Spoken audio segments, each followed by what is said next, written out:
सूफ़ी होना, सूफ़ी को मानना और सूफ़ी की राह पे चलना तीनों अलग चीज़ें हैं। सूफ़ी वही होता है जो खुदा या अल्लाह सुब्हानहू व तआला के अलावा तमाम चीज़ों से कट जाता है। दुनिया में रहता है लेकिन उसके अंदर दुनिया नहीं रहती। और सूफ़ी की राह पे वो चलता है जो ये भावना रखता है कि वो दुनिया में रहकर काफ़ी चीज़ों को छोड़ सकता है, जैसे ग्रीड या कुछ ऐसी चीज़ें जो दुनिया की बहुत लुभावनी लगती हैं। और तीसरा, सूफ़ी राह पे वो चलता है कि जिसको अंतर मन की शांति चाहिए। 21st सेंचुरी में जो सबसे ज़्यादा लोग सूफ़ियों की तरफ आते हैं वो इसलिए आते हैं कि वो दुनिया के तनाव से, दुनियावी लाइफस्टाइल से, दुनिया के नए नए तौर तरीक़ों से, दुनिया के टेक्नोलॉजी से, लोगों के बदलते हुए व्यवहार बिहेवियर से परेशान होते हैं। और किताबों में लिखा हुआ कुछ अलग होता है और प्रैक्टिकल में कुछ अलग। जबकि सूफ़ी राह पे चलने वाले, सूफ़ियों को मानने वाले या फिर ख़ुद सूफ़ी कहलाने वाले जो कहते हैं वो करते हैं, जो दिखाते हैं वो होते हैं और सबके लिए समान रहते हैं। ख्वाजा निज़ामुद्दीन औलिया रहमतुल्लाह अलैह फरमाते हैं कि Sufism is nothing but service to humanity. It can not be found in robes, prayer mat और इन द रोज़री। यानी कि सूफ़िज़्म जो है, तसव्वुफ़ जो है, वो इंसानियत की खिदमत से हासिल होता है और न ये किसी ख़ास तरह के रोब लिबास में पाया जाता है, ना ये तस्बीह में है और ना ही ये लंबी और ख़ूबसूरत या फटी पुरानी जानमाज़ों में या सज्जादों में या किलिम या कारपेट में मौजूद है। तसव्वुफ़ या सूफ़िज़्म या सूफ़ियों की पहचान इस्लाम से है। इस्लाम हिंदुस्तान में तकरीबन हिंदुस्तान में इस्लाम जो है हज्जाज बिन यूसुफ़ के वक्त में आया, मोहम्मद बिन कासिम के वक्त में। यानी कि इस्लाम को अभी अरब में छाए हुए 100 साल भी नहीं हुए थे कि वो सिंध तक, ठट्टा तक मोहम्मद बिन कासिम ले आए थे। लेकिन वो इस्लाम, जो इस्लाम था वो तलवार की ज़ोर पे था। उसके बाद 10वीं शताब्दी में जब मोहम्मद गौरी ने हिंदुस्तान पे अटैक किया, उसके बाद ख्वाजा गरीब नवाज़ हिंद वली अता रसूल हिंदुस्तान में आए, जिन्होंने मोहब्बत का पैगाम दिया, तलवार को नीचे किया और अपने दिलों को पेश किया। यानी कि ख्वाजा मोइनुद्दीन चिश्ती रहमतुल्लाह अलैह ने जो धर्म यहाँ पर लोगों को दिया, उसमें सबसे बड़ा पैगाम था पीस का। दूसरा सबसे बड़ा पैगाम था समानता का।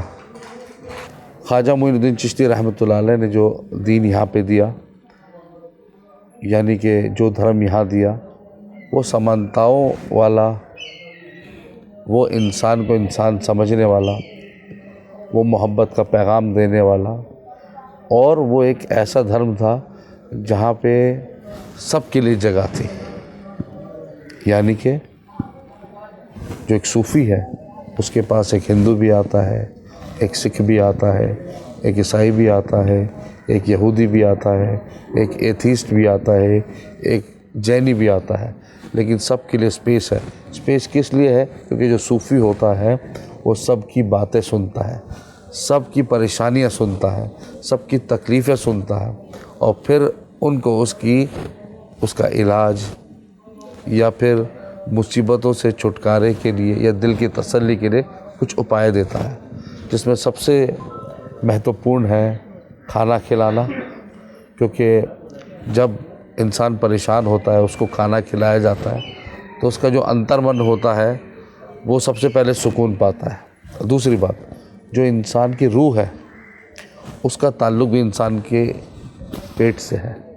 यानी कि जब आपका तन यानी कि आपका जिस्म खाली होता है तो रूह और जहन ज़्यादा भटकते हैं, लेकिन जब जिस्म में खाना होता है, आपको खाने की फरावानी होती है, तो रूह और जहन कम भटकता है। उससे क्या मकसद हासिल होता है? उसका सबसे आसान और सबसे करीबी जो ताल्लुक़ है वो है एक सुई। यानी कि जब जिस्म आपका पौष्टिक आहार लेता है तो आपका जहन यानी कि माइंड, आपकी रूह सब एक स्ट्रेट लाइन पे आ जाते हैं। यानी कि यकसुई, सूफियों में कहा जाता है यकसुई हासिल करना, जहाँ दिल, दिमाग, जहन, जिस्म एक ट्रैक पे खड़े होते हैं। और जब इंसान की ये चीज़ें एक ट्रैक पर होती हैं तो इंसान को तसल्ली, पीस, शांति का अनुभव सबसे ज़्यादा होता है। सूफियों के यहाँ ये फार्मूला सबसे ज़्यादा कारगर है। क्यों? क्योंकि सूफ़ी जब हिंदुस्तान आए या इथियोपिया गए या सेंट्रल एशिया में आए या नॉर्थ अफ्रीका में गए, उन्होंने दो काम सबसे ज़्यादा किए: लोगों से मुलाकातें करना और लोगों को खाना खिलाना और लोगों को ज़िक्र कराना। पहले किर्त, फिर नाम, परमात्मा की इबादत करनी, फिर बांट के खाना। तो आज जब हम बांट के खाने की बात करते हैं ना, जो लोग किसी की मदद करते हैं, किसी को देते हैं, तो आप सोशल मीडिया को साथ साथ मीडिया होती है, एक दे रहा होता है तो दूसरा उसकी फ़ोटो ले रहा होता है, उससे पिक्चर बना रहा होता है कि एक देने वाला है वो दाता अपने को कहला रहा होता है, उसके अंदर ईगो है, होमे कि मैं दे रहा हूँ और ये गरीब है और ये भिखारी है और मैं अन्नदाता हूँ। उसको जितला रहा होता है कि मैं ये भिखारी है, जो मैं जिसको दे रहा हूँ ये भीख मांगने वाला है और मैं बड़ा हूँ। हालांकि गुरबाणी कहती है कि जगत भिखारी फिरत है सबको दाता रहा, सबको देने वाला एक ही है परमात्मा। सारे इंसान ही हम भिखारी हैं। कोई मंदिर में, कोई गुरुद्वारे में, कोई अपने गॉड से मांगता है, मांगते हम सारे ही हैं। तो जो मांगने वाला भिखारी है, देने वाला एक ही है। तो मेरे साहब जी कहते हैं कि जो तेरे को देने वाला परमात्मा है तो उसको याद कर। जब याद करेगा तो माँ को कभी ये कहना नहीं पड़ता कि मेरा ध्यान रख। माँ, जब छोटा सा बच्चा होता है ना, तो माँ के पीछे पीछे चलता है, जिसको हम पंजाबी में रिड़ना कहते हैं ना, है ना, रिड़ना शुरू करता है तो पीछे पीछे चलता है। उसको मालूम होता है कि माँ ही मेरे को सब कुछ दे सकती है और कोई नहीं है। ऐसे ही जो परमात्मा है वो सबको देने वाला है, जिसने उसके ऊपर विश्वास कर लिया, भरोसा कर लिया। एक होती है प्रतीत, एक होती है प्रीत। प्रीत कहते हैं प्यार को, प्रतीत कहते हैं विश्वास को। जिसके अंदर विश्वास आ गया उस परमात्मा के प्रति, वो दात देता ही है। वो दे के कभी वो थैंक्स नहीं मांगता। हम किसी को हेल्प करते हैं तो जब तक वो हमें थैंक्स नहीं कहता तो हमारे अंदर वो चलता रहता है कि मैंने इसकी हेल्प की, इसने मेरा थैंक्स नहीं किया। जब परमात्मा देता है तो हमारे से कभी वो थैंक्स की इच्छा रखता ही नहीं है, थैंक्स करो या ना करो। पर जो उसका थैंक्स करता है वो उसी के अंदर ही समा जाता है, तो उसको शांति मिल जाती है।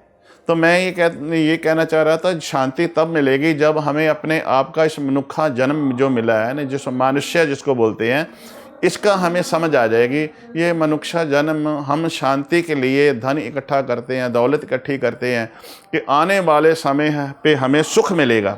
गुरबाणी कहती है, जैसे जलते बुध बुधा उपजय बिनसै नीच, जग रचना तैसे रची कहो नानक सुन मीत। समझ आई? जैसे जलते बुध बुधा, बुध बुधा मीन्स बुलबुला।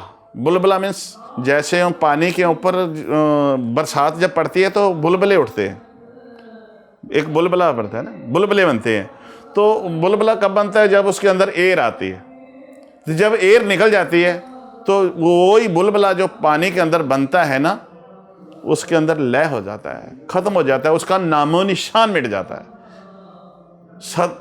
उसका नामो निशान नहीं रहता। अभी इतने यहाँ पे बुलबुले बने थे और ख़त्म हो गए। ऐसे ही परमात्मा ने एक शरीर है, इसके अंदर एयर है, हवा है, जिसको हम श्वास कहते हैं, सांस कहते हैं। जब इसके अंदर श्वास निकल जाएगा, एयर निकल जाएगी, तो ये बुलबुला, शरीर रूपी बुलबुला खत्म हो जाएगा, सबके लिए खत्म। और इस बुलबुले की एयर का कोई पता नहीं कब निकल जाए, उसका कोई टाइम है, टाइम लेवल है कि बुलबुले के अंदर कब एयर निकल जाएगी, कोई पता नहीं है। What I feel is, from my side, painting is something first I have to satisfy myself. And then later on, I'll think, I'll analyze, I'll put a name, that is next thing.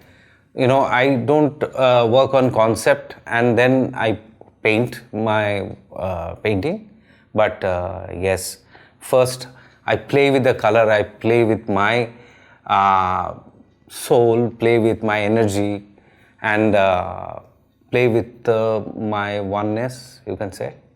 And then whatever comes out, then I try to analyze next day. And sometimes I feel surprised to know that, you know, last evening or last night, whatever I have done, sometimes I feel that that's not me.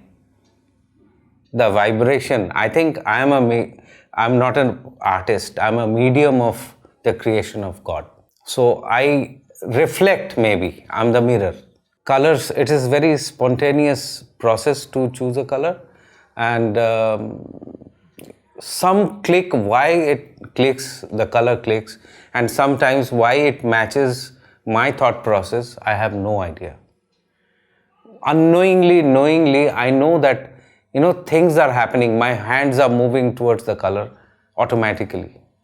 I don't do it, I don't do anything purposely. So somehow this journey become, since 35 years almost, I'm a professional now in this particular art field.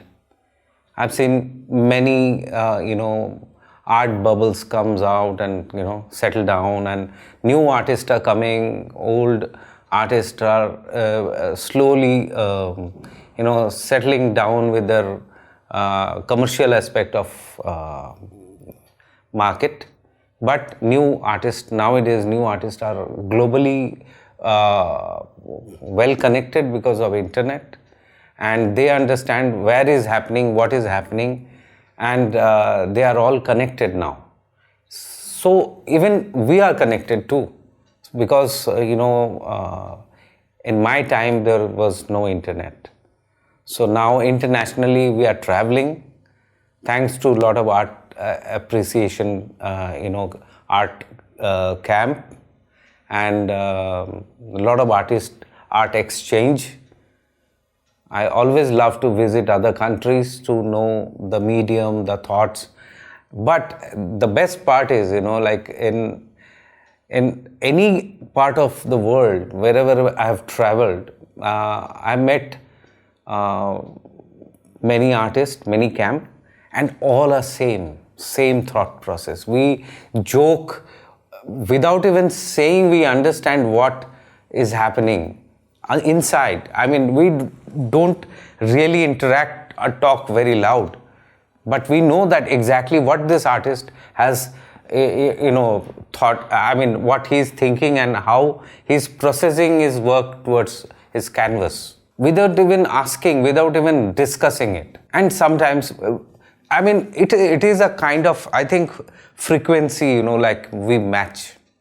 It's a very small art world, is not very big. It's not a commercial kind of thing. All the artists, the parameter, the thought process, same all over. There is maybe gender and caste and color and whatever is different, but it is one. I'm talking about that oneness. So this is one unit. We are just a reflector. We're just, sourcing the energy and reflecting everywhere. In garments, in fashion, in poetry, in writing, in the landscaping, building, wherever, whatever you think,